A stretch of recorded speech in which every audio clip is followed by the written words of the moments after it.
எப்பொருள் யார் யார்வை கேட்பினும் அப்பொருள் மெய்ப்பொருள் காண்பதறிவு. எப்பொருள் எத்தன்மையாயினும் அப்பொருள் மெய்ப்பொருள் காண்பது. எப்படி இருக்குங்க இன்னைக்கு இந்த நான் வறட்சி அதெல்லாம் வந்து உள்ளே இருக்கிற அந்த விஷத்தினுடைய தன்மை அதெல்லாம் வந்து நம்ம நீரையோ அல்லது வந்து எலுமிச்சை சாறையோ பிழிந்து சாப்பிட்டு அது நம்ம வந்து தணிச்சுக்கிட்டே வரலாம், மெல்ல மெல்ல தணிச்சுட்டே வரலாம். அது வந்து சரியாயிடும். சரிங்க ஐயா. அப்படி அது ஒண்ணும் ம். இருக்காது. அவ்வளவுதான். அந்த ம். எலுமிச்சை மர சாறும் தண்ணீர் சாப்பிடும், அது அமைதி அடைஞ்சிடும். அதுக்கப்புறம் தூங்க போற வரைக்கும் நீரை மருந்தா இருந்தீங்கன்னா அவ்வளவுதான், ம். நல்லாயிரும். அப்புறம் அப்படி அப்படியே வந்து அப்ப அந்த சரிங்க. நச்சுத்தன்மை வரும் போகும், அதெல்லாம் உள்ள களைச்சி களைச்சி ஊசிட்டே இருக்கு. அப்ப வந்து அந்த உடம்புக்கு ம். வெளியேறுவதற்கான வேலையை செய்யணும். இந்த திரவகாரம் கூட அது வெளியே ம். ஏறுவதற்கு கொஞ்சம் உதவி செய்கிறது. அதான் சரிங்க ஐயா. இங்க வந்து இங்க ஜீரநீர் நிறுத்தி பழகியாச்சு. என்னது ஜீரநீர் நிறுத்தி பழகுறோம். சரிங்க ஐயா.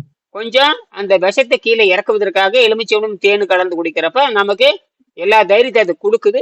அதே நேரத்துல உடம்புக்கு எந்த பாதிப்பு இல்லாம அது மெல்ல மெல்ல வெளியேற்றிட்டு இருக்குது. ஆக நாம சாப்பிட்றது வந்து அந்த உதவி செய்யறதை தவிர ஒன்றும் கிடையாது. அதனாலதான் இங்க ஏன்னா நமக்கு தேவை சக்தி குறையாம இருக்கணும், வலுவழுப்பும் குறைக்கூடாது, நாக்குல படுகிற விஷத்தை இறக்கியும் விடணும். அது போ அதெல்லாம் எலுமிச்சம்பழ சாறு எப்பயுமே எலுமிச்சம்பழ சாறு அப்புறம் இந்த மாதிரி கலந்து குடிக்கப்போ சரியாயிடும். அதுக்கப்புறம் நீரை மருந்தா இருந்தோம்னா அந்த எலுமிச்சம்பழ சாத்துல இருக்கிற குறைகளையும் இந்த நீரை மருந்தாக இருந்துகின்ற போது சரியாயிடும். எப்பவுமே அந்த நீர் மருந்து இருந்துட்டே இருந்துச்சுன்னா எந்த தொந்தரவும் வராது.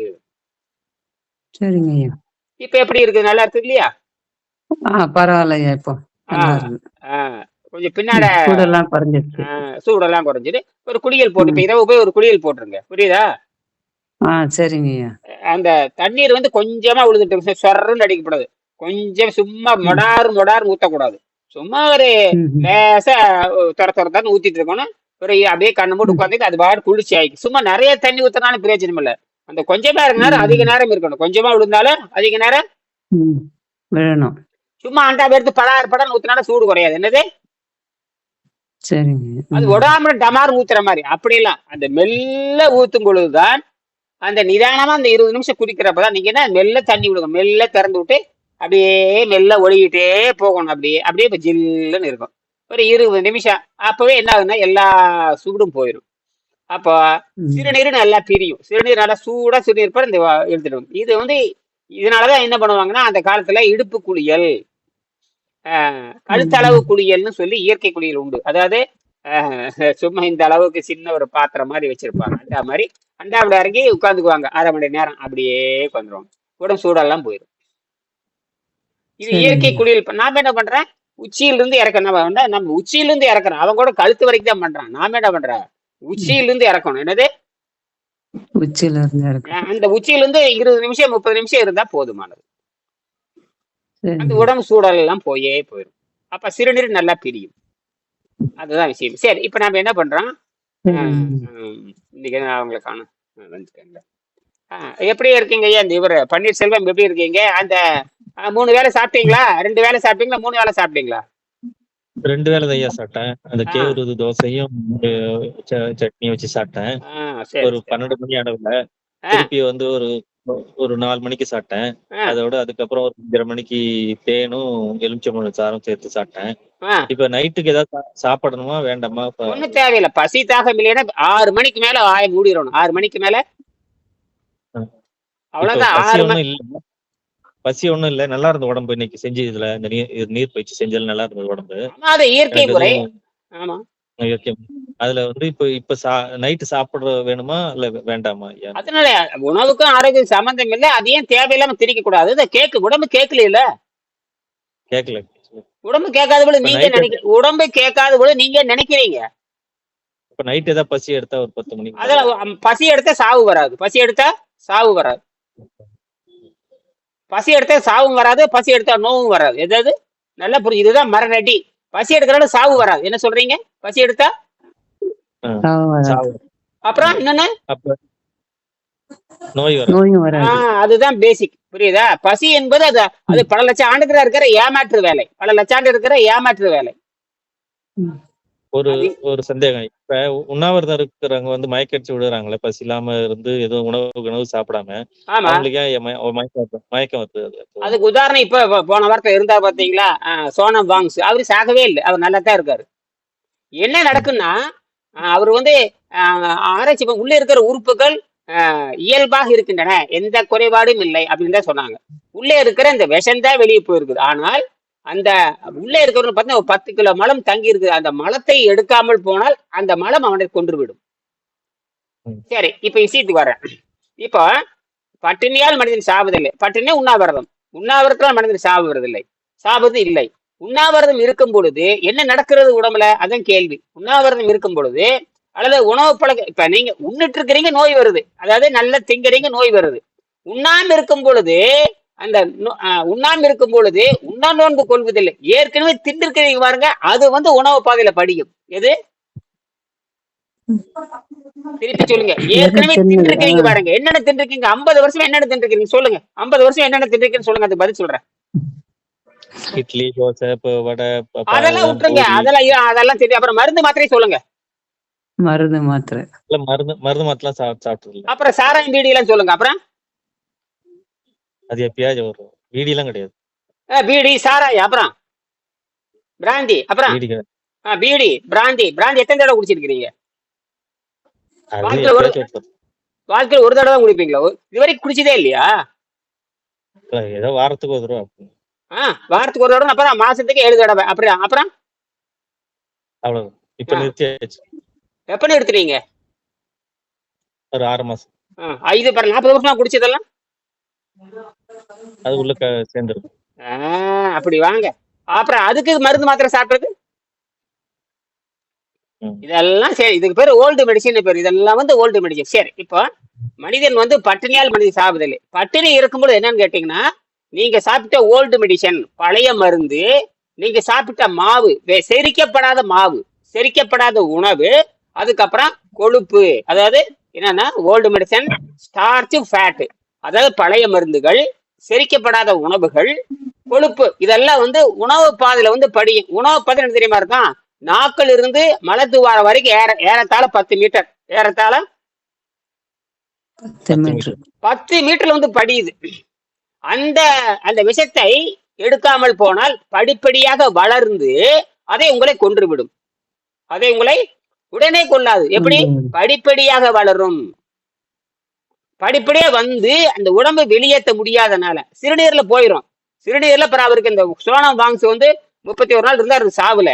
சிறுநீர்ல மட்டும் விஷத்தை வெளியேற்றி இருக்குது. ஆனால் உணவு பாதையில படுகிற விஷத்தை எடுக்காதனால அவர் மயங்கி அப்படியே விழுந்துட்டாரு. மயங்கி அப்படியே படுத்திருந்தாரு.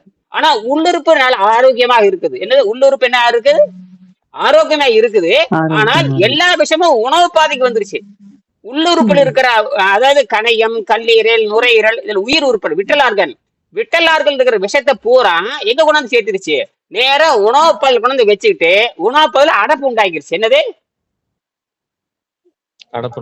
அடப்புண்டாக்கி அதனால மயக்கம் வந்துருச்சு அவருக்கு. அப்படியே பேசாம அமைதியா இருந்தார். ஆனால் மருத்துவர்கள் சோதனை பார்க்கும்போது உள்ளுறுப்புகள் நன்றாகத்தான் இருக்கின்றன. ஆனால் அந்த முன்னுக்கு எதுவும் ஆராய்ச்சி பண்ண தெரியுங்களா, உணவு பாதையில் மலம் வந்து படிந்திருக்குது என்று ஆராய்ச்சி பண்ணவே இல்லை. என்னது? மலம் வந்து தைக்கிறது ஆராய்ச்சி பண்ணல. ஏன் பண்ணல? அவனுக்கு அந்த அறிவு இல்லை. எந்த எம்பிபிஎஸ் டாக்டருக்கு அந்த அறிவு கிடையாது. எந்த எம்பிபிஎஸ் டாக்டருக்கும் அந்த அறிவு யோகிகளுக்கு மட்டும்தான் உண்டு. உணவு பழக்கத்தை மாற்றி அமைக்கிற யோகிகளுக்கு, தமிழ்நாட்டு அறிவுகளுக்கு தான் உண்டு. தப்பி தவறி ஜெர்மன் டாக்டருக்கு ஒரே ஒரு ஆளுக்கு மட்டும் வந்தது. தப்பி தவறி. ஏன்னா அவர் மரணத்துக்கு போயிட்டாரு. அவரு ராணுவத்தில் இருந்த பொழுது உணவு பழக்கத்தை, நிறைய உணவு பழக்கம் இருந்தது. அவர் சாப்பிட்டாரு, எல்லா உணவும் சாப்பிட்டேன், எனக்கு ஏன் வந்து சிறுநீரக பிரச்சனை வந்துருச்சு, ஏன் சிறுநீர் வந்து நிறமா போகுது, மஞ்சளா போகுது, கருப்பா போகுது, வெள்ளையத்தானே போகணும், கண்ணாடி மாதிரி தானே போகணும், பேல் எல்லாமே போகணும், ஏன் எல்லாமே தின்னனே, இறைச்சி எல்லாம் சாப்பிட்டனே, ஏன் ரத்தம் நிறமாறி போகுதுன்னு கேட்கும்போது யாரும் பதில் சொல்லவே இல்லை. யாரும் அப்புறம் தான் அவர் சுயமா கண்டுபிடிக்கிறது தப்புடான்னு சொல்லி போட்டு இந்திய நாட்டையும் பார்க்கிறாரு, பாலஸ்தீன் நாட்டையும் பார்த்துட்டு, ஓ, உணவு பழக்கத்தை மாற்றினால் மட்டும்தான் நாம் தப்பிக்க முடியும் அவர் கண்டுபிடிச்சு அவரே சுய ஆதீனமா பண்ணியிருக்காரு. பண்ணி அவர் எழுதிய நூல் தான் அறிவு சார்ந்த நோன்புன்னு எழுதினார். அதுக்கு பேரு ரேஷனல் ஃபாஸ்டிங். இப்ப அதெல்லாம் விட்டுருங்க, அப்புறம் பேசுவோம். இப்போ இந்த உணவு பாதையில் தங்குகிற விஷத்தை எடுக்கிற மாதிரி நாம் உணவு நியமங்களை ஒழுக்கம் செய்து கொள்ள வேண்டும். இப்போ வந்து உங்களுக்கு பட்டினியோ பத்தியமோ எதுவுமே கிடையாது. நீங்க உப்பு சாப்பிட்டாச்சு, காரம் சாப்பிட்டாச்சு, இனிப்பு சாப்பிட்டாச்சு, ராகி சாப்பிட்டாச்சு, வெங்காயம் தின்னு போட்டோம், எல்லாம் தின்னிருக்கீங்க எல்லாமே. எல்லாமே சாப்பிட்றது. அப்புறம் என்ன, ஒண்ணுமே ஆகல. இதே மாதிரி நாளைக்கு திங்க போறீங்க, இதே மாதிரி. நாளைக்கு ஆமா, இடைவேளை விட்டு சாப்பிட போறீங்க. நாளைக்கு காலையில் என்ன பண்ணுறீங்க, நேரத்துல எந்திரிச்சிருவாங்க. நேரத்துல 5 மணிக்கு எந்திரிச்சு 10 மணிக்கு, ஏன் காலையில் நேரத்துல தூங்கிட்டு இருக்கிறீங்க? நேரத்துல எந்திரிங்க. இன்னைக்கு நேரத்துல படுத்துருங்க, போய் 8 மணிக்கு படுத்துருங்க. படுத்துட்டு காலையில் நேரத்துல 5 மணிக்கு எந்திரிங்க. எந்திரிச்சு உங்க உடம்பை காப்பாத்துறது உங்க வேலை. முடியலையே, வேலையை ராஜினாமா பண்ணிட்டு வந்துருங்க. முடியல, ஏன்னா உங்க உடம்பு தான் முக்கியம், அந்த உயிர் முக்கியம், புரியுதா? நீ இருந்து நீ எதுவும் பண்ண போறது இல்ல. ஆகையின இதெல்லாம் உங்க சொந்த முடியுது. ஏன்னா உடம்பு போயிடுச்சுன்னா அப்புறம் ஏதும் நடக்காது. ஆகையினால உடம்பார் அழியின் உயிரார் அழிவர். உங்களுடைய ஞானம் உடம்பை காப்பாத்தாது. உடம்பார் அழியின் உயிரார் அழிவர். திடம்பட மெஞ்ஞானம் சேரவும் மாட்டார். என்னதான் பண்ணாலும் உன் அறிவை நீ புரிந்து கொள்ள முடியாது, இயற்கையை நீ சேரவும் முடியாது, இயற்கை நீ புரிந்து கொள்ள முடியாது. ஆகையினால உடலை காப்பாற்றினால் உயிரை காப்பாற்றலாம்.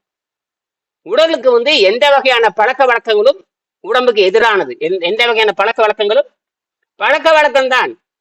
இயற்கை உணவுலாம் கிடையாது. நீ இயற்கை உணவு யாரும் தொடர. நீங்க போண்டா ஒரு தட்டில் வைங்க, ஆப்பிள் ஒரு தட்டில் வைங்க, எதை எடுப்பாங்க எல்லாருமே? போண்டா. ஏன்? ருசி, நாக்கு. அதுதான் உங்களுடைய தப்பு. அது ருசிங்கிறது 5ஆம் அறிவு. ருசிங்கிறது நீங்க உங்களுக்கு ஆறு அறிவு இருக்குதே இல்லையா? பகுத்தறிவு மனிதனுக்கு இருக்கே இல்லையா? பகுத்தறிவு பள்ளிக்கூடத்துல வர்றதில்ல, இங்கிலீஷ் படிக்கிறனால வர்றதில்ல, இந்தி 6000 மொழி படிச்சாலும் பகுத்தறிவு வராது. பகுத்தறிவுங்கிறது இயற்கையாக இருப்பது. பகுத்தறிவுங்கிறது தமிழ் பேசுறவங்க பகுத்தறிவு உண்டா? அப்படி கிடையாது. ஆங்கிலம் பேசுறவங்க பகுத்தறிவு, ஆங்கிலம் பேசுறவங்க சுத்தமா பகுத்தறிவு இருக்காது. இல்லது எவனுக்கு பகுத்தறிவு என்பது இயற்கையாக இருப்பது. பிறக்கிறப்ப 5 அறிவு தான். அப்ப பிற்பாடுதான் 6ஆம் அறிவு வளர்க்கிறது. நல்லா புரிஞ்சுங்க. பிறக்கிறப்ப தாய்ப்பால் மட்டும்தான் சாப்பிடுறோம். தாய்ப்பாலுங்கிற அசைவத்தை சாப்பிட்டு தான் வளர்றோம். அப்ப பிறக்கும் பொழுது எல்லாரும் அசைவம் தான். அப்ப அசைவம் சாப்பிடுறது குற்றமா இல்லையா? பிறக்கும் பொழுது எல்லாரும் அசைவம் தான். ஏன்னா அப்ப 5 அறிவு தான் இருக்குது. பிற்பாடுதான் 6ஆம் அறிவு வளர்கிறது. 6ஆம் அறிவு வளர்க்கின்ற பொழுதுதான் நாம உணவு பழக்கத்தை மாற்ற வேண்டும். என்னது? உணவு பழக்கத்தை மாற்ற வேண்டும். ஆமா, 6ஆம் அறிவுக்கு உணவு பழக்கத்தை மாத்தாம நீங்க 5ஆம் அறிவுல கொண்டு இருந்தீங்கன்னா தப்பு யாரு மேல? தப்பு யாருடைய மேல? நம்ம மேல. 5ஆம் அறிவு கொடுத்தது யாரு? இயற்கை. 6ஆம் அறிவு கொடுத்தது யாரு? இயற்கை. பகுத்தறிவு எது கொடுத்தாங்க? ஏன், எதற்கு, எப்படி, எவ்வாறு கேள்வி கேட்கணும், ஆதாரம் கேட்கணும். என்னது? அல்லது செஞ்சு பார்த்தா சரியா வரணும். செஞ்சு பார்த்தா சரியா அப்படி செஞ்சு பார்த்து சரியா வந்திருக்குது. அதாவது மருந்து மாத்திரை சாப்பிட்டு எல்லாம் நல்லா போச்சு, உங்களோட பிரச்சனை எல்லாம் தீர்ந்துருச்சா? அப்புறம் மருந்து மாத்திரை சாப்பிட்டு நோய் தீர்ந்ததுன்னா அப்புறம் உணவு எதுக்கு? அப்ப மருந்து மாத்திரையே திங்க வேண்டிய அப்புறம் உணவு எதுக்கு திங்கணும்? ஒன்னா உணவுல நோய் நல்லாகணும், அல்லது மருந்தில் நோய் நல்லாகணும். என்னது? மருந்தில் நோய் நல்லா இருக்கணும். ஆமா, ரெண்டுமே. நீங்க உணவுலயும் மருந்து நோய் நல்லா ஆகல, மருந்துலயும் நோய் நல்லா ஆகல. அப்ப உணவையும் போட்டுக்கிறது, மருந்தையும் போட்டுக்கிறது. என்னது? என்ன அறிவு நமக்கு கொடுத்துருக்க இயற்கை, நமக்கு என்ன வசதி பாருங்களேன். இதுதான் மந்த புத்தி நடத்த. என்னது? சரி, நான் கேக்குறேன். நாம ஒரு மாத்திரை போடுறோம் இல்லையா? ஒரு மாத்திரை போடுறோம், உள்ள போய் குறிப்பிட்ட இடத்த மட்டும்தான் அது காப்பாத்துதா? உதாரணத்துக்கு உள்ள இடத்துல புண்ணாயிடுச்சு, நல்லா புரிஞ்சுக்க. அதாவது பெருங்குடல ஒரு சின்ன புண்ணாயி போச்சு, பெருங்குடல ஏதோ ஒரு இடத்துல ஓட்டையாயி போச்சு, ஒரு புண்ணாயி போச்சு. நீங்க வாய் வழியத்தான் மாத்திரை போட போறீங்க. போட்டா அது அந்த மாத்திரை எல்லா பகுதிக்கும் போயிட்டு தானே கடைசியில் அங்க போகும். அப்புறம் போற வழியில டேமேஜ் பண்ணவா பண்ணாதா? கண்டிப்பா பண்ணு. அப்ப மாத்திரைன்னு என்ன பண்ண? அனைத்து உறுப்புகளையும் டேமேஜ் பண்ணு. என்னது? அனைத்து உறுப்புகளையும் நேர அந்த இடத்துக்கே போற மாதிரி மருந்து எவனாலையும் கண்டுபிடிக்க முடியாது. என்னது? ரேடியேஷன் மட்டும் வைப்பானுங்க, கரெக்டா ரேடியேஷன் வைப்பானுங்க. ரேடியேஷன் வெட்டாலும் கூட அவன் சொல்லுவான், இதெல்லாம் தாக்கு பிடிக்காது, 10 நாளைக்கு தள்ளி போடலாம். என்னது? ரேடியேஷன் ட்ரீட்மெண்ட் வச்சுட்டா 10 நாளைக்கு தள்ளி போடலாம். அதுக்கப்புறம் கோயிந்தாதான், நேரம் டிக்கெட் வாங்கி போயே தீரணும். என்னது? புற்றுநோய் யாராவது தப்பிச்சிருக்கிறாங்களா? இல்ல. அப்புறம் என்ன பெரிய எம்பிபிஎஸ் இது? ஆனா 2016 டாக்டர் ரோஸ்மி, ஜப்பான் டாக்டர், அவர் அலோபதி டாக்டர் தான். ஃபாஸ்டிங் இருந்தால் புற்றுநோய் கட்டுப்படுத்துறதுக்கு வாய்ப்பு இருக்கிறதுன்னு சொல்லி நிரூபிச்சு நோபல் பரிசு வாங்கிட்டு போயிட்டாரு. அப்படின்னா நாங்க சொல்றது ஃபாஸ்டிங்கே கிடையாது, இது கிளீனிங். என்னது? சுத்தப்படுத்துறது. ஃபாஸ்டிங் நான் ஃபாஸ்டிங் ஏத்துக்கிறதே இல்லை. அதனால உங்களுக்கு ராகி தோசை கொடுக்க சொன்னேன். ராகி தோசை கொடுங்க, கொஞ்சோண்டு வெங்காயம் போட்டு கொடுங்க அப்படின்னு சொன்னேன். நான் ஒண்ணுதான் சுவை கொடுக்குற ஆளு. என்னது சுவையத்தானே சாப்பிட்டீங்க எல்லாமே. அது சட்னி ஆமா. வச்சு சாப்பிட்டுருக்கீங்க. என்னது தேங்காய் சட்னி பட்டையை கிளப்பி இருக்கீங்க. தேங்காய் சட்னி வச்சு சும்மா விட்டு விட்டு ஆட்டாட்டு நாட்டி இருக்கிறீங்க. நான் என்ன சொல்றேன், தேங்காய் சட்னி கொஞ்சம் வெங்காயம் வைக்க சொன்னேன். என்னது கொஞ்சம் வெங்காயம் வச்சு சாப்பிட்டு நல்லா இருக்கு. தேங்காய் சட்னியோட வெங்காயம் நிறைய வைக்கணும். என்னது தேங்காய் விட வெங்காயம் வெங்காயம் அதிகம். வெங்காயம் அதிகமா இருந்து கொஞ்சோண்டு புளி வச்சுட்டு கொஞ்சம் வேர்க்கடலை போட்டுக்கணும். என்னது தேங்காய் அரைக்கிறப்ப தேங்காய் இருக்குல்ல, தேங்காய் கொஞ்சம் போட்டுக்கணும், வேர்க்கடலை கொஞ்சம் போட்டுக்கணும், கொஞ்சோண்டு புளி போட்டுக்கணும், அப்புறம் வெங்காயம் போட்டு அரைச்சு சாப்பிட்டு பாருங்க. அது வேற மாதிரி. நீங்க வெறுமனே தேங்காய் தின்னீங்கன்னா நெஞ்சு கறிப்பு வந்துருவீங்க. என்னது நெஞ்சு கறிப்பு தான் வந்துடுது. ஆஹ் அப்புறம் நெஞ்சு கறிப்பு வந்து நெஞ்சு கறிப்பு வந்து இப்ப குடல் புண்ணு நெஞ்சு கறிப்பு வந்துச்சுன்னா உங்களுடைய பெப்டிக் கல்சர் வந்துடும். என்னது இருங்க நான் இருங்க நீங்க நெஞ்சு கறிப்பு வந்துட்டாவ நீங்க கன்ஃபார்மா என்ன வரும், ஹெலிகாப்டர் பைலரி வரும். என்ன பண்ண, ஹெலிகாப்டர் பைலரி வந்து ஹெலிகோபாக்டீரியா பைலரி வந்து உங்க குடலை தொடச்சிட்டு போய் என்ன வரும் தெரியுமா, அப்படியே சொன்ன அல்சர் வரும். என்னது அல்சர். நெஞ்சு கறிப்பு வந்துட்டாவ மொத்தமா முடிஞ்சதுன்னு அர்த்தம். அப்ப எங்கேயாவது இப்ப தேங்காய் சட்னி திங்கிறவன பரலோகத்துக்கு போயிட்டு இருக்கான்னு தெரியுமா உங்களுக்கு? தேங்காய் என்பது ஒரு நாளும் நல்ல, அது வந்து எண்ணெய் வித்து, அது காய்கறி சேர்ந்தது அல்ல. காய்கறி என்பது அன்னப்பாதையை தூய்மை செய்யும். தேங்காய் என்பது அன்னப்பாதையை தூய்மை செய்ய, அன்னப்பாதைனா உணவு பாதையை தூய்மை செய்யாது. அது திங்கறதுக்கு தான் ஆகுமே தவிர எதுக்காகாது, ஆரோக்கியத்துக்கு ஆகாது. என்னது தேங்காய் எனக்கு கூட தேங்காய் சட்னி கூட நான் திங்கிறேன், தின்னு போட்டு ஆரோக்கியம் வருமா? ஒண்ணு இல்ல. சிறுநீரகம் பாதிக்கப்பட்டவனுக்கு தேங்காய் சட்னி கொடுத்து பாருங்க, அடுத்த வினாடி அவன் செத்துருவான். ஹை புரோட்டீன், ஆளை கொன்னே போடு. என்னது சரி அதெல்லாம் இருக்கட்டும். அப்ப பாருங்க நான் சொல்றேன் பாருங்க, அந்த பாடத்திட்டத்துல 5ஆம் பாடத்துல தெளிவா சொல்லி இருக்குது, 6ஆம் பாடத்துல தெளிவா சொல்லி இருக்குது. எது நீங்க கேட்ட கேள்விக்கு, அதாவது பட்டினியால் மனிதன் சாவதில்லை, பட்டினி கிடக்கும் பொழுது உணவு பாதையில் படிக்கின்ற விஷத்தை எடுக்காமல் போனால். சரி அது என்னென்ன விஷயம் கேட்டீங்கன்னா, old medicine, starch, fat, etcetera. Etcetera என்னென்ன, எக்ஸெட்ரா என்ன தெரியுமா அர்த்தம்? இன்னும் சொல்லப்படாத பல மருந்துகள், அதாவது வேகடிக்கப்படாத செரிக்கப்படாத உணவு நாக்கில வெள்ளையா வந்து படியும். அப்புறம் பழைய மருந்து வந்து முதல்ல பழைய மருந்து தான் எடுக்கணும். பழைய மருந்து ஓல்டு மெடிசன் வந்து படியும்.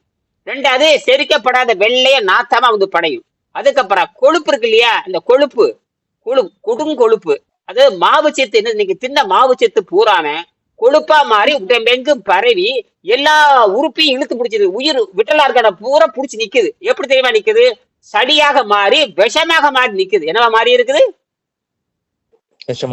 சளியாக மாறி விஷமா மாறி நிக்குது. இதெல்லாம் புடிச்சு நிக்குது. புடிச்சு நிக்க கணையில் வேலை செய்ய மாட்டேங்குது, அப்புறம் கல்லீரல் வேலை செய்ய மாட்டேங்குது, எதுவும் வேலை செய்ய மாட்டேங்குது. என்னது நீங்க குடுக்கிற உணவை செரிக்காம ரத்தத்துல அப்படியே கலந்து விட்டுருது. அப்ப கணையத்துக்கு நீங்க என்ன பண்றீங்க, ஓவர் பர்டன் குடிக்கிறீங்க, கல்லீரலுக்கும் வேலை கொடுக்குறீங்க. வலது பக்கம் இருக்கிற கல்லீரல் அவுட்டு, இடது பக்கம் இருக்கிற கணையும் அவுட்டு. ரெண்டையும் இடது பக்கமும் அவுட்டு, வலது பக்கமும் அவுட்டு, டபுள் அவுட். சரி அதெல்லாம் இருக்கட்டும். அப்ப இதுதான் உயிர் உறுப்பு. அப்ப இந்த உயிர் உறுப்பு நீங்க வயிற்றுக்கு 5 மணி நேரம் ஓய்வு கொடுக்கறப்ப உயிர் உறுப்பு தன்னை புதுப்பித்துக் கொள்கிறது. புதுப்பித்து தங்கிட்டு இருக்கிற விஷத்தை பூராமே அந்த 5 மணி நேரத்துல முடிந்த அளவுக்கு நாக்குல இருந்து மலத்துவாரை வரை விஷமா படிஞ்சிருக்குது. அந்த விஷத்தை எடுக்கிறதுக்கு கீரையும் வெங்காயம் கொடுத்தேன். இந்த ராகியும் வெங்காயம். என்னது ராகியும் வெங்காயம், வேற ஒண்ணும் இல்ல. இந்த ரகசியம் இதுதான் ரகசியம். நீங்க திங்கறத பத்தில கவலை இல்ல. நீங்க எந்த சைவனும் தின்னுக்கலாம். ராகி வெங்காயம் தின்னீங்கன்னா அதுல இருந்தே நீங்க இப்ப சாப்பிட்டோம்னா நாளைக்கு நாளானிக்கு வெளிக்கு போகணும், அல்லது காலையில வெளிக்கு போகணும். சாப்பிட்டோன்னே வெளிக்கு போகுதுன்னா உங்க உடம்பு டீகம்போஸ் ஆயிடுச்சு, உங்க உடம்பு வந்து பாக்டீரியா அதிகமாயிடுச்சு அப்படின்னு அர்த்தம். இன்ஃபெக்ஷன் அதிகமா இருக்குன்னு அர்த்தம். புரியுதா? சாப்பிட்டோம்னா அது வந்து நல்ல குடல், சுத்தமான குடலா இருந்ததுன்னா அந்த சுத்தமான குடலுக்கே ஒரு உணவு சாப்பிட்டீங்கன்னா 4 மணி நேரம் அல்லது 3 மணி நேரத்துல வெளியே வரணும். அதுதான் சுத்தமான குடல். நீங்க சாப்பிட்டேன்னே வெளிக்கு போகுதுன்னா உங்க பாடி இன்ஃபெக்ஷனா மாறுதுன்னு அர்த்தம். என்னது செரிமானமாக இருக்கு. நீங்க சாதாரண உணவு தின்னு இருக்கிறீங்க, செரிமானம் ஆகிறதுக்கு 4 மணி நேரம், அது சிறுகுடலுக்கு போறதுக்கு ஒரு 4 மணி நேரம், பெருங்குடலுக்கு போறதுக்கு ஒரு அப்புறம் பாத்தீங்கன்னா 24 மணி நேரம் கழிச்சுதான் வெளிக்கு வரணும். அதுதான் கணக்கு. 24 மணி கழிச்சுதான் வெளிக்கு வரணும். 24 மணி நேரம் பயணம் பண்ணோம்னா அழுகி புழுத்து இத்து நாரித்தான் வரும். எப்படி அழுகி புடுத்து இத்து நாரி நாசமா பண்ணிட்டு தான் வெளியே வரும். மனமாக வெளியே வராது. என்ன வராது? நல்ல கும்பு கும்புன்னு மனத்தோட மனசு வெளியே வராது. நீங்க சாப்பிடுறப்ப மனமா இருக்குது, வெளியே வரப்ப எப்படி இருக்குது? நாற்றம் அடிக்குது. அப்படின்னா அந்த அளவுக்கு உடம்பு உள்ள தங்குற மாதிரி வச்சுக்கிறீங்க. அப்ப உடனே சாப்பிட்டு உடனே சரியுமாயி உடனே மலத்தை போற மாதிரி உணவு பழக்கத்தை அமைச்சிட்டீங்கன்னா எல்லா கழிவுகளும் 6 மாசத்துல கரைச்சி எடுத்துடலாம். அதாவது நீங்க 50 வருஷமா தின்னது பூரா 5 மாசத்துல கரைச்சிடலாம். எத்தனை மாசமா தின்னது பூரா? 58 வருஷமா தின்னது பூரா 5 மாசம் கழிச்சு. இதெல்லாம் உணவு பழக்கம் தான். ஒரு நாளும் பட்டினியும் கிடையாது, பத்தியும் கிடையாது. அப்ப இந்த உணவு பழக்கத்தை சௌரியம் போல நீட்டி குறைச்சி கொள்ள வேண்டும்ங்கிறது. அப்ப பட்டினி இப்ப சொல்லி முடிக்க போற. பட்டினியால் மனிதன் சாவதில்லை. பட்டினி கிடக்கும் பொழுது உணவு பாதையில் படிக்கின்ற விஷயத்தை எடுக்காமல் போனார். இந்த விஷயம் old medicine, starch, fat etcetera. Extra அர்த்தம், எக்ஸெட்ரா அர்த்தம். அப்ப ஸ்டீராய்டு, அப்புறம் ஆன்டிபாடி, ஆன்டிசெப்டிக்கு, அப்புறம் இன்னும் என்னென்ன எத்தனையோ மருந்து அதெல்லாம் உள்ள தங்கி இருக்கும். இதெல்லாம் சரி. இன்னொரு கேள்வி இருக்குது. அப்படியே உங்களுக்கு ஆரோக்கியம் தரல. இப்ப நீங்க கேக்குறீங்க, பட்டினியா இருந்தா மனுஷன் சாவாங்கிறீங்க. பட்டினி இருக்கும் பொழுது அந்த உணவு விஷத்தை படி அந்த விஷத்தை எடுக்கிற மாதிரி உணவு உங்களுக்கு கொடுக்க போறேன். ஒரு நாள் முழுப்பட்டினி கிடையாது, ஒரு நாள் முழுப்பட்டினி கிடையாது. இப்படிதான் உணவு ஒழுக்கத்தை சாதாரண உணவு ஆரம்பிக்க போறேன். இன்னொரு பாயிண்ட் இருக்கு. என்ன பாயிண்ட் தெரியுமா? எல்லா உணவும் சாப்பிட்டீங்க, ஏன் ஆரோக்கியம் வரல? இப்ப நான் காரணம் சொல்லிட்டேன். பட்டினி இதுக்கு மேல செத்து போயிடுவான். 5 நாள் அந்த விஷம் வளர்ந்துதான் கொண்டு வந்து தவிர உடனே கொள்ளாது. ஒரு 10 நாள் ஆகலாம், 15 நாள் ஆகலாம். அதுக்குள்ள அந்த தினம்படிகிற, இப்ப நான் என்ன சொல்றேன்னா, தினம்படிகிற விஷத்தை தினமும் எடுக்கிற மாதிரி உணவு பழக்கத்தை வச்சுக்கணும். தினம்படிகிற விஷத்தை தினமும் வெளியே எடுக்கிற மாதிரி மலத்தை கீழே இறக்கி விட்டு வெளியே எடுக்கிற மாதிரி உணவு ஆகாரங்களை ஒழுக்கமா பின்பற்ற வேணும். அப்ப நீங்க சாப்பிடுற உணவு என்ன தெரியுமா இருப்பான்? ஏற்கனவே சாப்பிட்டு இருந்த விஷத்தை எடுக்கிற மாதிரி உணவு பழக்கத்தை, நம்ம சாப்பிடுற உணவு பழக்கத்தை மாத்தி அமைச்சிட்டாவே 50 வருஷம் சாப்பிடுறது பூரா கரைச்சி வெளியே எடுத்துடலாம். இது ஒரு பக்கம், இது ஒரு டெக்னிக். இதை தான் நாளைக்கு இருந்து தொடங்க போறேன். இன்னொன்னு, இப்ப எல்லா உணவும் சாப்பிட்டீங்க, ஆரோக்கியம் வரல. சரி, 3 ஆரோக்கியம் இருக்குது. உடல் சம்பந்தமான ஆரோக்கியம் இருக்குது, மனம் உடம்பு கெட்டு போச்சுன்னா பறக்குது இல்ல, எங்க போனா பித்தம் தெளியும். சித்த வைத்தியத்துக்கு போலாமா, லேகியம் தீங்கலாமா? அப்பதான் அறிவே வேலை செய்யும். அப்பதான் சூரணம் சாப்பிடலாமா? அது வரைக்கும் சூரணம் சாப்பிடறதும் தெரியாது, ஒண்ணும் தெரியாது. நல்லா நினைச்சாரே ஹோட்டல்ல பூந்துக்க வேண்டியது. அப்ப 10 பேர்த்துல சேர்ந்து கூத்தடிக்க வேண்டியது. அப்புறம் நீங்க சொல்ற மாதிரி ஹோட்டல் எல்லாம் வசதிக்கு தகுந்த மாதிரி பண்ணிக்க வேண்டியது. எல்லாம் கெட்டு போனதுக்கு அப்புறம் தான் ஐயோ மாட்டிருச்சே, இவங்கிட்ட போடா முடிச்சே போடுவான். அப்புறம் ஓடுறது, ஆயுர்வேதத்துக்கு ஓடுறது, அப்புறம் கேரளா போடுறது, அப்புறம் ஆந்திரா ஓடுறது, எங்க போனாலும் நல்லா இருக்காது.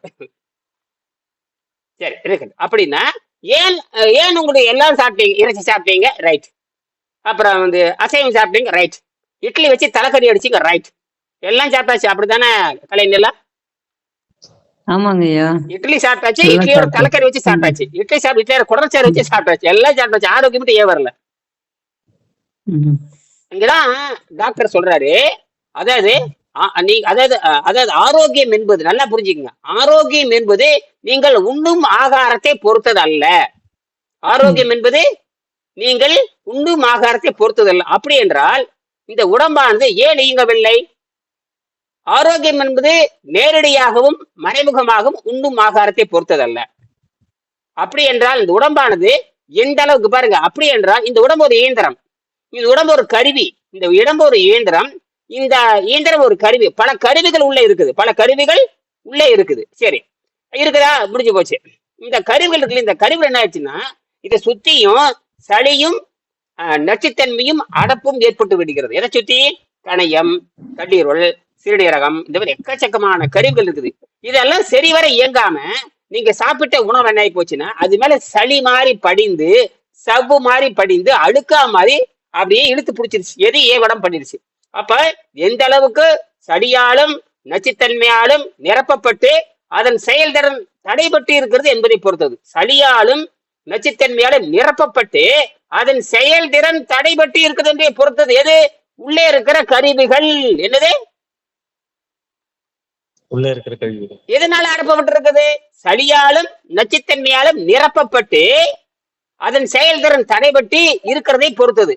எந்த அளவுக்கு சளியாலும் நச்சுத்தன்மையாலும் இல்லாமல் இருக்கிறதோ அப்படி என்றால் உங்க உள்ளே இருக்கிற கணையம் கல்லீரல் ஒழுங்காக வேலை செய்யும் என்று பொருள். என்னது? யாருக்கு புரியுது, யாருக்கு புரியல? அவர் ஐயா. புதுசா வந்து அவர் புதுசா வந்திருக்கனால திருப்பி நான் சொல்றேன், புரியுதுங்களா? ம். சரிங்க. அதுக்கப்புறம் 2 3 நாள் போக போக அவர் புரிஞ்சு போயிரும். போக போக அப்புறம் போக போக அப்புறம் தத்துவம் பேசி பேசி பேசி பேசி பேசி உணவுக்கும் ஆரோக்கியத்துக்கு சம்பந்தம் இல்லை. ஏன்னா உடம்பானது பல கருவிகள் ஆனது. அந்த கருவி வந்து எந்த அளவுக்கு சளி, அப்ப அவருக்கு வந்து சளியும் நச்சுத்தன்மையில் அடைக்கப்பட்டு இருக்கிறது. யாருக்கு? பன்னீர்செல்வத்துக்கு. இப்படித்தான் எல்லாத்துக்கும் இருந்தது. இப்படித்தான் எல்லாத்துக்கும் இருந்தது. வெளியே எடுத்துட்டு இருக்கிறோம். வெளியே எடுக்க எடுக்க எடுக்க எல்லா கருவிகளும் என்ன ஆகுது? தன்னுடைய வேலை செய்ய ஆரம்பிக்குது. என்ன தன்னுடைய வேலையை ம். செய்ய ஆரம்பிக்குது. அது மாதிரிதான் அந்த அந்த சளியாலும் நச்சுத்தன்மையாலும் நிரப்பப்பட்டு அதனுடைய செயல்திறன் தடைபட்டு இருக்குது. எதனுடைய செயல்திறன்? கணையத்தினுடைய செயல்திறன், கல்லீரலோட செயல்திறன், உள்ள என்னென்ன உயிர் இருப்பதோ அத்தனையும் சளியாலும் நச்சுத்தன்மையாலும் அணைக்கப்பட்டு நிரப்பப்பட்டு அதன் செயல்திறன் தடைபட்டு இருக்கிறது. இது நன்கு சுத்தமானது பண்ணதுக்கு அப்புறம் எல்லா கருவிகளும் ஒழுங்கா வேலை செய்ய ஆரம்பிக்கும். எல்லா கருவிகளும் ஒழுங்கா வேலை செய்ய ஆரம்பிக்கும். இதுதான் விஞ்ஞானம். அதுக்குதான் அந்த காலத்துல பார்த்து நம்ம உலகத்துல நம்ம இந்தியால மட்டும்தான் கருவிகளுக்கே ஓய்வு கொடுக்குறான். அதுக்கு பேரு ஆயுத பூசின்னு பேர் வச்சான். என்னது? ஆயுதம். உலகத்திலேயே நம்ம நாட்டுல ஒண்ணுதான் ஆயுத பூசணி வச்சா. அதுக்கு உயிரும் கிடையாது, ஒரு வெங்காயம் கிடையாது, சூடு சொரணம் எதுவும் கிடையாது. அந்த சொரணையற்ற சுத்திக்கு அந்த சொரணையற்ற ஸ்பேனருக்கே ஓய்வு கொடுக்குறான். என்னது? ம். பதில் சொல்லுங்க, திருப்பி சொல்லுங்க, யாராவது பதில் சொல்லுங்க. உயிரோட்டம் இல்லாததுக்கே ஓய்வு கொடுக்குறாங்க. அப்ப நீங்க ஏன் கொடுக்கல? கொடுக்கணும். அதுக்குதான் அந்த காலத்துல ஆடி அமாவாசை ஏகாதசி இது ரம்ஜான், மத்த மதமா இருந்தா ரம்ஜானும்பா, இன்னொரு மதமா இருந்தா ஃபாஸ்டர் டேம்பா, ஃபாஸ்டிங் 40 நாள் விரதம்பா, 30 நாள் விரதம்பா. நம்ம நாட்டுல இந்தியாவில அந்த காலத்துல ஏகாதசி விரதம், சஷ்டி விரதம் இப்படி எல்லாம் சொல்லி வச்சாங்க. எதுக்கு தெரியுமா? அன்னைக்காவது வயிற்றுக்கு ஓய்வு கொடுத்து சுத்தப்படுத்துன்னு அர்த்தம். அன்னைக்காவது வாரத்துல 2 நாள் வெள்ளிக்கிழமை விரதம்பா, ஒருத்தர் சனிக்கிழமை விரதம்பா, ஒருத்தர் வியாழக்கிழமை விரதம்பா, ஒருத்தர் மாரியம்மா விரதம்பா, ஒருத்தர் ஐயப்ப சாமி விரதம்பா. இப்படி எல்லாம் இருந்து சாதாரண உணவு பழக்கத்திலிருந்து விடுதலையாகி அன்று ஒரு நாள் மட்டும் உணவு பழக்கம் இல்லாம இருந்து மீண்டும் தன்னை புதுப்பித்துக் கொள்வான். இதுதான் அந்த காலத்துல அடிக்கடி வச்சிருந்தாங்க. இதெல்லாம் பிரிட்டிஷ் கவர்மெண்ட்ல கிடையாது. அந்த விபச்சாரி பிரிட்டிஷ்காரனா விபச்சாரின்னு அர்த்தம். பிரிட்டிஷ்காரன் என்ன அர்த்தம்? சரி. எப்ப அடுத்த நாட்டை நாசம் பண்றானோ அவன் வந்து எல்லா நாடுகளையும் குட்டி சாவாக்கணும். அவன் கிட்டத்தட்ட எல்லா நாடுகளும் போய் அவன் நாட்டுல இருக்கிற இயற்கை மருத்துவம் அழிச்சான், அவன் நாட்டுல இருக்கிற கலைகளை அழிச்சான், அவன் நாட்டுல இருக்கிற ஒழுக்கத்தை அழிச்சான். அப்படித்தான் நம்ம நாட்டுல எல்லா கலைகளும் யாரால் அழிக்கப்பட்டது? பிரிட்டிஷ்காரர். இப்ப புரியுது. அதனாலதான் நீங்க மாற்றிட்டு முடிக்கிறீங்க. இப்ப நாங்க என்ன பண்றோம்னா, எங்களுடைய அறிவு என்பது வானத்திலிருந்து தொடங்குகிறது. எங்கள் அறிவு வந்து ஆகாயத்திலிருந்து தொடங்குது. அவனுடைய அறிவு புலன்களை தாண்டாதது. புலன்கள்லாம் வாய் ருசியை தாண்டாது. வாய் ருசியை தாண்டாதவங்கிட்டு போய் வாய் ருசியோட இருக்கிற நீங்களும் வாய் ருசியோட கொழுப்பா திங்களோட எப்படி நோய் நல்லாகும்? அவனும் வாய் ருசி தின்னு போட்டு நோயோட தெரிஞ்சிட்டு இருக்கிறான். நீங்களும் வாய் ருசிக்கு அடிமையாக நீங்க நோயோட தெரிஞ்சுக்க 2 குருடும் சேர்ந்து எங்க விழுவீங்க? குழியில விழுவீங்க. எங்க? குழியில விழுறாங்க. குழியில விழுந்தீங்கன்னா என்ன ஆகுவீங்க? அப்படியே போயிருவீங்க. என்னது? மருத்துவனும் குருடு, நீங்களும் குருடு. மருத்துவனும் குருடு, நாமளும் குருடு. மருந்து கொடுத்தாவே உங்களை கொலை செய்யறான்னு அர்த்தம். மருந்து கொடுத்தாவே கொலை செய்யறோம். சரி, எல்லாரும் இங்கிலீஷ் டிக்ஷனரி வச்சிருப்பீங்க. ஆக்ஸ்போர்ட் டிக்ஷனரி வச்சிருக்கீங்களா? வீட்டுல இருக்குதா இல்லையா? எல்லா வீட்லயும் ஆக்ஸ்போர்ட் டிக்ஷனரி இருக்கா இல்லையா? யார் வீட்டுல ஆக்ஸ்போர்ட் டிக்ஷனரி? என்கிட்ட இருக்குது. 3 டிக்ஷனரி வச்சிருக்கேன். டிகே ஒவ்வொன்றும் 2000 ரூபாய் போட்டு வாங்கி வச்சிருக்கேன். என்ன எழுதி வச்சிருக்கேன் தெரியுமா? மெடிசன்னா பாய்சன் எழுதி வச்சிருக்கான். மெடிசன்னா அதுக்கு இன்னொரு பேரு ட்ரக்னு பேரு. அதுக்கு இன்னொரு பேரு ட்ரக்னு என்ன? கொடூர விஷம்னு அர்த்தம்.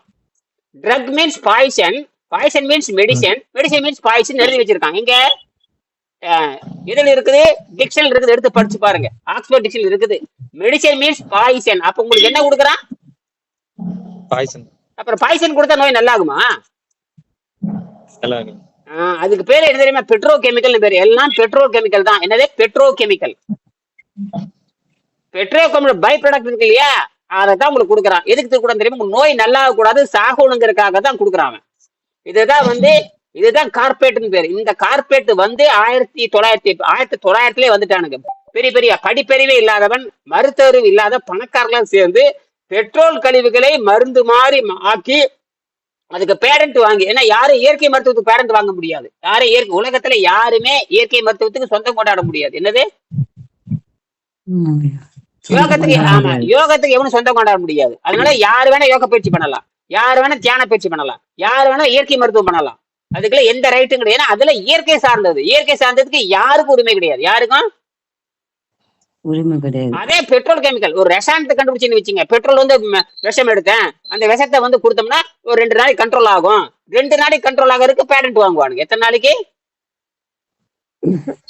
2 நாளைக்கு. அப்படித்தான் உங்களுக்கு வித்துக்கிட்டு இருக்காங்க. அதனால 2 நாள் கண்ட்ரோல் ஆகும்.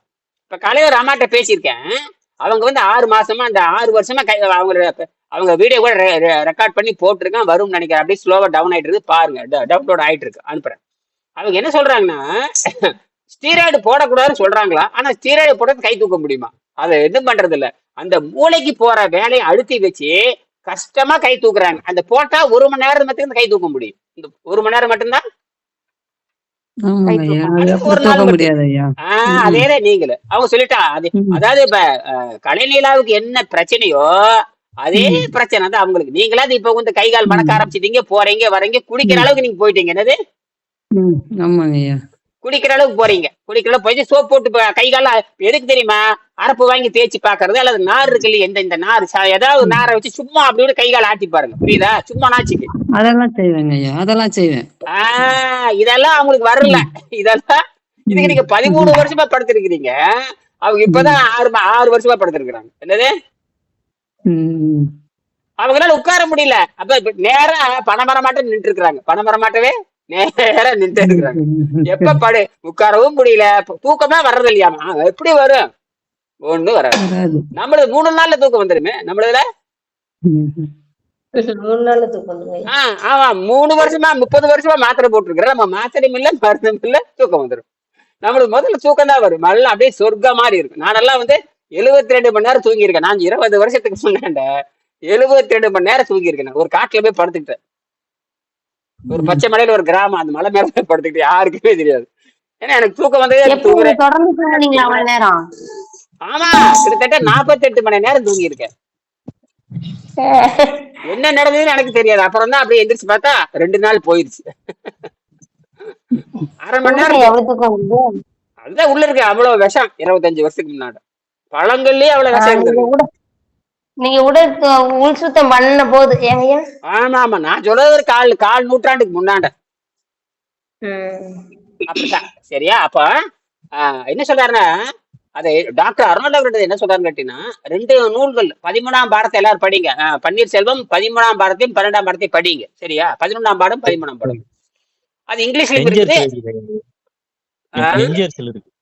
நெஞ்செரிச்சல் இருக்குது. ஆமா, தேங்காய் சட்னி சாப்பிட்டா நெஞ்செரிச்சல் வரும். அதுக்கு மாங்காய் சட்னி சாப்பிடலாமே. மாங்காய் சட்னி சாப்பிடலாம். மாங்காய் வச்சு கொஞ்சம் உப்பு காலம் வச்சு கொஞ்சம் புளி வச்சு சாப்பிட்டா மாங்காய் நல்லா சுவையாம இருக்கும். தொட்டுக்கிறதுக்கு நல்லா இருக்கும். தொட்டுக்கிறதுக்கு நீங்க இந்த வெங்காயம் போட்டு நாளைக்கு முருங்கைக்கீரை வச்சு சாப்பிடலாம். முருங்கைக்கீரை வச்சு சாப்பிடலாம். வேணா ஊறுகாய் வச்சுக்கங்க. என்னது? எலுமிச்சங்காய் ஊறுகாய். தக்காளி தொக்கு வச்சுக்கங்க. என்னது? தக்காளி தொக்கு.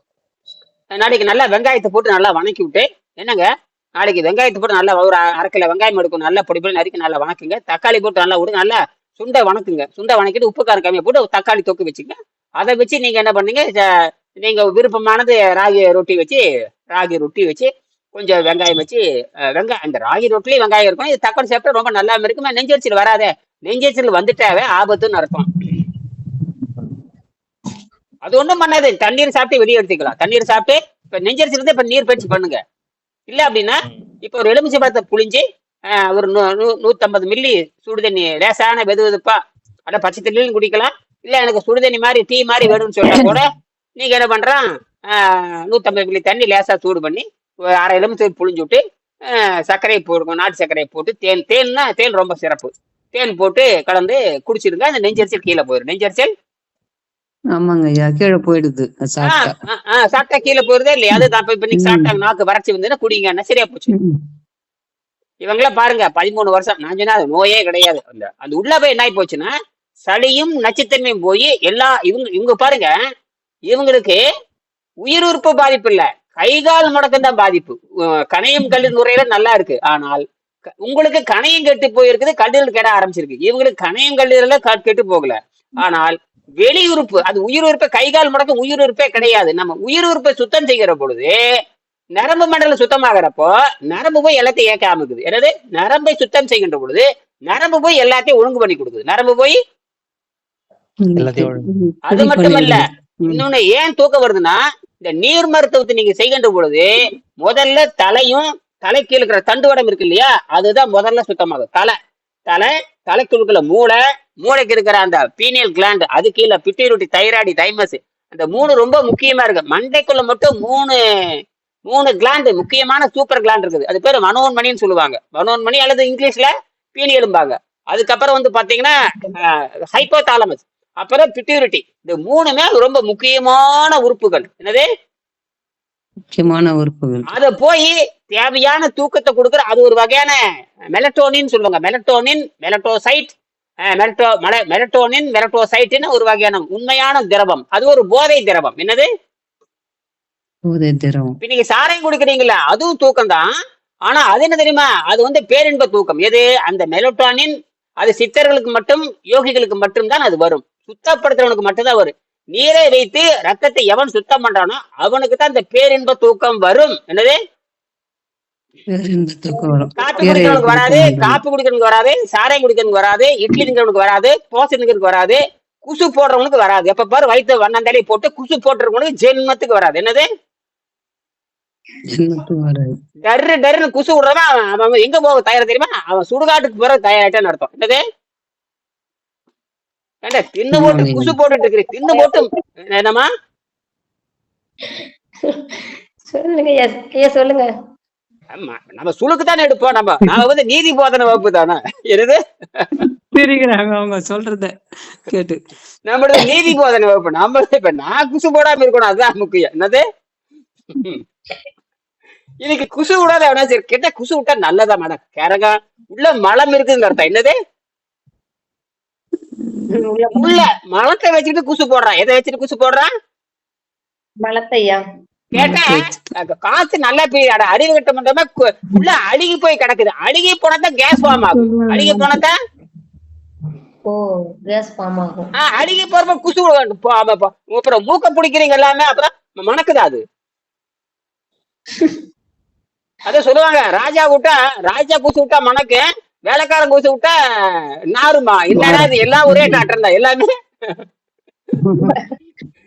வயிற்றுல மலத்தை வச்சுக்கிட்டு குருன்னு விட்டுட்டே இருந்தாண்டா.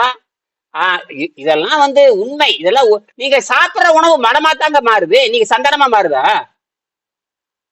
மலமாத்தாயா மாறுது. சரி, உடம்பு ஏங்க சாப்பிடறதுல ஏத்துக்க மாட்டேங்குது. உடம்பு காலையில மலமாத்தலுதே வச்சுக்க, உண்டியில காசு போட்டா நிக்குது இல்லையா? அப்புறம் என்ன, இப்ப உண்டியில காசு போட்டா உண்டியல் நின்னுக்குது. நீங்க இட்லியை போட்டா ஏங்க மலமா போகுது? அது உள்ள வச்சுக்க வேண்டியதானே. அது அதுக்கு தேவையில்லை ஐயா. அப்படி அதுக்கு தேவையில்லைன்னு சொல்லுது. நீ என்ன பண்ற, பழைய பழக்கத்தின் காரணமாக. என்னது, பழைய பழக்கத்தின் காரணமாக. அது என்ன, நான் என்ன கேக்குறேன்னா, ஒரு பிச்சைக்காரன் வந்து சாதாரண உணவு திங்கலாம், பணக்காரன் வந்து ராஜ உணவுல சாப்பிடணும். யாரும் கிடைக்காத உணவு தானே சாப்பிடணும். நிறைய பணம் இருக்குதுன்னா அவன் என்ன பண்ணுவான், இப்போ நம்ம சாதாரணமா சுற்றுலா போறோம்னா 10 கிலோமீட்டர் போவான். பணக்காரன் என்ன பண்ணுவான், லண்டனுக்கு போறானா இல்லையா? பணக்காரன் என்ன பண்றான், அமெரிக்கா. அதே மாதிரி பணக்கார போற நிறைய சம்பாதிக்கும் போறான், யாருக்கும் கிடைக்காத உயர்ந்த உணவு போய் சாப்பிடணும். அதுதான் பணக்கார தன்மை. நீ என்ன பிச்சைக்காரன் சாப்பிடுறது நீ சாப்பிட்டு இருக்கிற? பிச்சைக்காரன் தான் சாராயம் குடிக்கிறான், பிச்சைக்காரன் தான் இறைச்சி திங்கிறான், பிச்சைக்காரன் இட்லி பிச்சை எடுத்து திங்கிறான். நீ அதை தின்னு இருக்கிற. நீ பணக்காரன் எங்க போயிருக்கணும், அமெரிக்காவுக்கு போய் உயர்ந்த உணவு வாங்கி சாப்பிட்டு இருக்கணும். அதுதானே புத்திசாலி தானா? என்ன நான் கேட்கறது சரியா? நீங்க என்ன பண்றீங்க, கேவலமா நடந்துக்கிறீங்க. என்னது, உணவு பழக்கத்தை ரொம்ப பிச்சைக்காரன் விட மோசமா நடந்துக்கிறீங்க. என்னது, பிச்சைக்காரன் கூட கேவலமா.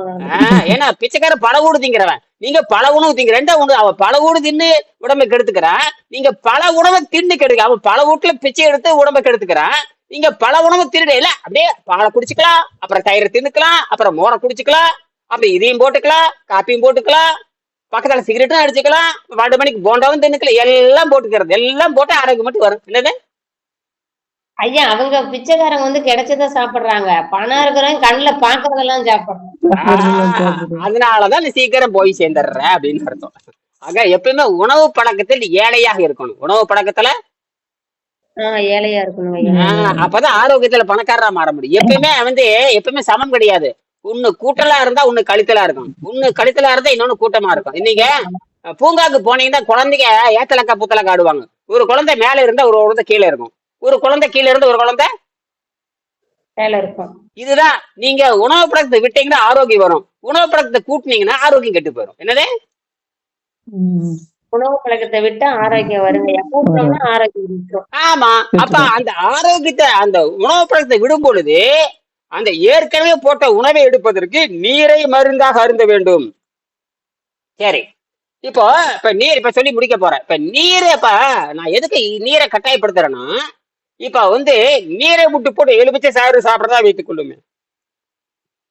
எலுமிச்சை மலை சாப்பிடுறேன்னு வச்சுக்கோங்க, எலுமிச்சை மலை சாறு சாப்பிடுறீங்க, அல்லது கரும்பு சாறு சாப்பிடுறீங்க, அல்லது இளநீ சாப்பிடுறீங்க, ஏதோ ஒரு திரவாக சாப்பிடுறீங்க. அந்த உடம்பு என்ன நினைக்கு தெரியுமா?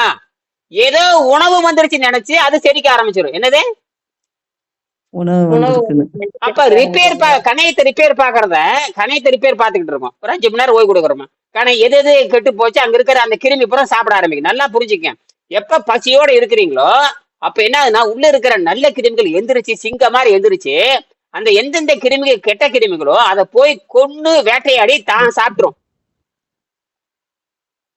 ஏன் தெரியுமா தான் சாப்பிடுன்னு கேட்டீங்கன்னா, தன்னை பலப்படுத்துவதற்காக அந்த இதுக்கு பேர் ஆட்டோ பேக்கின்னு பேரு. ஆட்டோ இதுக்கு தான் நோபல் பரிசு கிடைச்சது. இதுக்குதான் நோபல் பரிசு கிடைச்சது. ஒண்ணு இல்ல, 16 மணி நேரம் நோன்பு இருந்தா புற்றுநோய் நல்லாதுன்னு சொல்றாரு அவரு. ஏன்னா தியரிட்டிக்கலா இப்படித்தான் இருக்குதுங்கிறான். அதனாலதான் அவன் அந்த காலத்துல ரம்ஜான்ல மதத்தை வச்சு நோன்பு இருக்கிறான், ஆரோக்கியத்தை வச்சோ அறிவு வச்சு நோன்பு இருக்கிறது இல்ல. நாம அறிவு சார்ந்த நோன்பு இருக்கணும். நாம என்ன சொல்றோம்னா, உடம்பு நன்கு சுத்தமான நிலையில 6 மாசத்துக்கு அப்புறம் அது சரிபார்ப்பதற்கு தான் நீர் மருத்துவம். இப்பெல்லாம் நீர் மருத்துவம் கிடையாது, ஒண்ணும் கிடையாது. அதுக்கு தான் பயிற்சி கொடுக்குறோம். எல்லா நோயும் குணமானதுக்கு அப்புறம் உடம்பை இழைச்சி உண்மையான உடம்பா வரணும். எப்ப வந்து கெட்டு போன ஒரு வடகத்தை காய போடுறீங்க, கொத்த கொத்த கொத்த சொத்த சொதன்னு இருக்குது, அது 4-5 நாள் காயுது, காஞ்சதுக்கு அப்புறம் எலும்பு மாதிரி மாறிடுது, அதுதான் வடகம். அதுதான் அது வந்து 1 வருஷத்துக்கு வச்சுக்கலாம், 1 வருஷம் வச்சுக்கலாம், 10 வருஷம் கூட வச்சுக்கலாம். எடுத்து எண்ணெயில பிடிச்சு அழகா பொரிஞ்சு வரும். நோச நோசன்னு இருக்கிறது பொரிக்க முடியுமா? முடியாதுங்கய்யா. அந்த மாதிரி உடம்பு கரைஞ்சு அதுக்கப்புறம் அந்த வடகை இழைக்காது. அந்த வடகம் இலக்கியாது. அப்படியே தன்னை பாதுகாத்து அந்த சூரியனை போட்டு வறுத்து எடுத்துருவாங்க. சூரியனை போட்டு சுட்டு எடுத்து சூரியன் என்ன பண்ணு அசுத்த புற நீக்கிட்டு உண்மையான எசன்ஸ் மட்டும் வச்சுக்கிட்டு இதுதான்டா அப்படின்னு வடகம் சொல்லி கொடுப்போம். அதுதான் வடகம், அதுதான் சுக்கு, அதுதான் மீன். மீனை கூட இன்னும் வெயில மீன் பாருங்க, நிழல்ல வச்சிருந்து டப்பால போட்டிருந்தீங்கன்னா நாரி அழுகி பிணமா மாறிடு. அதே வெயில்ல காய போட்டா அது கருவாடா மாறுது. என்னது? அதே மாதிரிதான் நீங்க நீர் பயிற்சி பண்ணி உங்க உடம்ப கருவாடு மாதிரி மாத்தணும். என்னது? கருவாடு மாதிரி மாறிட்டா உங்க உடம்பு வஜரமா மாறிட்டா உங்களுக்கு சாவும் வராது, நோவும் வராது, பசி தாகம் கண்ட்ரோல் ஆயிரும். என்னது? அப்படின்னா நீங்க பிச்சை எடுக்கணும்னு அவசியம் இல்லை. அப்படின்னா பிச்சை எடுக்கணும் அவசியம் இல்லை. ஏன்னா உங்களுக்கு எனர்ஜி வந்துகிட்டே இருக்கும். அதாவது எப்பவுமே வயிறு நிரம்பட மாதிரியே இருக்கும். அதாவது நீங்க கொஞ்சம் ஒரே ஒரு முறுக்கு சாப்பிட்டா போதும், 15 முறுக்கு சாப்பிட்ட மாதிரி திருப்தி ஆயிரும். என்னது? அரை இட்லி சாப்பிட்டேன்னாவே 10 இட்லி சாப்பிட்ட மாதிரி உடம்பு வேண்டான்னு சொல்லு. உடம்பு டக்குன்னு வேண்டான்னு சொல்லு. என்னது? தவறான உணவு போடாதே, கொஞ்சம் போட்டு இல்ல அதுவே போதும் இனி போடாதேன்னு சொல்லும். என்னது? போதும். நீங்க என்ன பண்றீங்க? வலிஞ்சு திணிக்கிறீங்க. வலிஞ்சு தொண்டை வரைக்கும் திங்க தெரியாம திங்க வரைக்கும் தினப்பட்டு கடைசியில் திங்க வரைக்கும் தினப்பட்டு ஆஸ்பத்திரிக்கு என்ன போறீங்க? திங்கறதே ஆரோக்கியத்துக்கு தான், திங்கறதே ஆரோக்கியத்துக்கு தான். அப்புறம் ஆஸ்பத்திரிக்கு போறீங்க? திங்கறது ஆரோக்கியம், அது நல்லா திங்கறதெல்லாம் ஆரோக்கியம் சொல்றீங்களா, அப்புறம் ஏன் ஆஸ்பத்திரிக்கு போறீங்க? தின்னனாலதான் யாரும் ஆஸ்பத்திரிக்கு போறோம். ஏன்னா அவளும் தின்னுட்டு இருக்கிறா. என்ன சொல்றாங்க, நானும் தின்னுட்டு இருக்கிறேன், நீயும் தின்னுட்டு இருக்க, 2 பேத்துக்கு நல்லா போறதில்ல, 2 பேரும் முட்டிட்டு சாவலான்னு மருந்து மாத்திரை கொடுத்துட்டு நீ அவன் என்ன மருந்தும் வாங்கிக்கிறான், நண்பரும் வாங்கிக்கிறீங்க. இது ஃபேமிலி டாக்டர் வேற நாசமா போக. ஃபேமிலி எமன்னு பேரு. என்னது? ஃபேமிலி எமன், ஃபேமிலி டெவில், ஃபேமிலி ஈவில்னு பேரு. இந்த மாதிரி 4 எமன் இருக்கிறாங்க. சொல்லி முடிக்க போறேன். 4 எமன் இருக்க நேரம் ஆகி போச்சு. 4 எமன் இருக்கிறாங்க. 950வது குறளை படிங்க, இதுல இருக்குது. 2ஆம் பாடத்தை படிங்க. நாளைக்கு காலையில வரப்ப 2ஆம் பாடத்தை படிவாங்க. அது ஈவலை பத்தி சொல்றாரு. அப்புறம் வந்து 3வது பாடம் நீர் மருத்துவம் இருக்குது. 4வது பாடம் வந்து திருவள்ளுவரும் திருமுடமும் இருக்குது. 5வது பாடம் விண்வெளி சக்தி, 6வது பாடம் விண்வெளி சக்தி. சரியா? அதெல்லாம் படிங்க. என்ன சொல்றாருன்னா 950வது பாடல்ல மருந்துனா என்ன எழுதுறாரு. மருந்துனா என்ன எழுதுறாரு? மருந்தை பத்தி 4 உண்மை சொல்றாரு. 950வது குறள்ல எழுதிக்கங்க. 950வது குறள் 95வது அதிகாரத்துல இந்த பாடல் இருக்கு. அவர் என்ன சொல்றாருன்னா, யமன் என்பவன் யார் தெரியுமா? யமன்னா முதல்ல ஒரு நோயாளி ஆயிட்டாவே யமன் அர்த்தம். நோயாளி ஆயிட்டாவே யமன் வந்துட்டான்னு அர்த்தம். அவன் நோயாளி ஆயிட்டான் சாக நோய் வந்து தானே சாவு வரும். ஆமையா சரி, அப்படி சாவ போறீங்க, ரைட். யமனாச்சா? ரெண்டாவது அது பேர் உற்றவன் பேர். உற்றவன்னா நோயாளி நடத்தான். தீர்ப்பான் என்று சொன்னால் அந்த நோயை தீர்க்கறதுக்கு ஒருத்த மருந்து கொடுக்கறான் பாரு, அவன் தான் தீர்ப்பான். நீங்க நோயாளி, மருந்து கொடுக்கறவன் தீர்ப்பான். மருந்து எவன் வேணா கொடுக்கலாம், மருந்து எவன் வேணாலும் கொடுக்கலாம், அவன ஒருத்த. சரிங்களா? அடுத்தது மருந்த கொடுக்கறான் பாருங்க, அந்த மருந்து, அதாவது உற்றவன், தீர்ப்பான், மருந்து. அப்ப நோயாளி, அப்புறம் மருத்துவன், அப்புறம் மருந்து. இன்னொன்னு என்ன தெரியுமா? மருந்தையே பின்பற்றுதல். என்னது? இப்ப 4 பேர் வந்துட்டாங்க. யாரு? நோயாளி வந்தாச்சு, மருத்துவர் வந்துட்டாரு, மருந்து வந்துருச்சு, மருந்தையே பின்பற்றுதல். அப்ப 4 நிலை. இந்த 4 நிலை என்பது உங்களை வட்டம் கட்டி நடுவில் ஒரு மாடு நிக்குது, சுத்தி 4 சிங்கம் நிக்குது. நீங்க நடுவுல மாடா நிக்கிறீங்க, சுத்திய 4 என்ன நிக்குது? 4 சிங்கம் நிக்குது. 4 சிங்கம் என்ன பண்ணும் உங்களை? முடியாதுங்க ஐயா. அதேதான். இப்போ இதைத்தான் வள்ளுவர் எழுதுறாரு. டேய், மருந்து என்ன தெரியுமா? மருந்து எமனை போல சூழ்ந்து நின்று உன்னை கொல்லுங்கிறாரு. அது சொல்லிட்ட குறள் சொல்லிட்ட. உற்றவன், தீர்ப்பான், மருந்து, உழை செல்வான் என்று அப்பால் 4 கூற்றே மருந்து. கூற்று என்று சொன்னால் யமன் என்று பொருள். கூற்றுனா யமன்னு பேரு. என்னது? கூத்தாட்டுவான் பாங்க. கூத்தாட்டுவான், கூத்தாபிரான், கூத்தாடி. சிவனுக்கு கூத்தாடின்னு பேரு, சிவனுக்கு யமன்னு பேரு. கூத்த வல்லபரான யமனை உதைப்பவன் என்று பேரு. கூத்த வல்லபரான யமனை உதைக்கின்றவன் பேரு. கூத்துவன் என்று சொன்னால் யமன்னு பேரு. கூற்று என்று சொன்னால் யமன் என்று பொருள். அப்பால் 4 கூற்றே மருந்துனா, இந்த அப்பால்னா 4 வகை யமனை போல சூழ்ந்து நின்று உன்னை கொலை செய்யும். அதுக்கு தான் சொன்ன, நடுவுல மாடு மாட்டிக்கிச்சு, சுத்தி 4 சிங்கம் இருக்குது. ஒரு சிங்கத்துக்கு பேரு நோயாளி, இன்னொரு சிங்கத்துக்கு பேரு டாக்டரு, இன்னொரு சிங்கத்துக்கு பேரு மெடிசன், இன்னொரு சிங்கத்துக்கு பேரு மெடிசின் பிராக்டிஷன் பேரு. என்ன? மெடிசினவே பின்பற்றி வாழ்றது. எத்தனை வருஷம்? 10 வருஷம். எத்தனை வருஷம்? 15 வருஷம். எத்தனை வருஷம்? 20 வருஷம். எத்தனை வருஷம்? 20 வருஷம். ஒரு பள்ளிக்கூடம்னா 3 ஆண்டு போலாம், 4 ஆண்டு போகலாம், 12 ஆண்டு போலாம். 120 வருஷம் பள்ளிக்கூடம் போயிட்டு என்ன அர்த்தம்? இதுல யார் முட்டாளி, யார் அறிவாளி? ஒரு BA படிச்சா 3 வருஷம் தான், MA படிச்சா 5 வருஷம் தான். 50 வருஷம் MA படிச்சுட்டு இருந்தா என்ன அர்த்தம்? ஏதாவது புரியா இருக்காது? மருந்து கொடுக்கறவங்க, மருந்து திங்கிறவங்க எல்லாருமே முட்டாள் தாங்க ஐயா. இப்ப என்ன பண்றாங்க? இப்ப நான் உணவை வச்சுக்கலாம். உணவை என்பது பொழுதுபோக்கா வச்சுக்கணும். உணவை பொழுதுபோக்கா வச்சுக்கணும். உணவை ஆரோக்கியத்துக்கு வச்சுட்டீங்க, போட்டு எரிஞ்சிடும். என்னது? இதுதான் நீங்க புரிஞ்சுக்கங்க. அதனால காலையில நோயற்ற காலையில வரும்பொழுது அந்த 2ஆம் பாடத்தையும் 3ஆம் பாடத்தையும் இந்த உற்றவன், தீர்ப்பான், மருந்து, உழை செல்வான் என்று அப்பால் 4 கூட்டை மருந்து திருக்குறள் எங்க இருக்குன்னு படிச்சுட்டு வாங்க. காலையில சரி, சரியா? காலையில வழக்கம் போல 5 மணிக்கு எந்திரிச்சுங்க. பன்னீர்செல்வம் எந்திரிச்சு ஆரம்பிச்சு ஒரு 10 மணிக்கு நீங்க உணவு சாப்பிட்டுக்கலாம். புரியுதா? அப்புறம் 10ல இருந்து ஒரு 5 மணி நேரம் கழிச்சு மாதிரி ஒரு உணவு சாப்பிட்டுங்க. சரியா? நன்றி, வணக்கம்.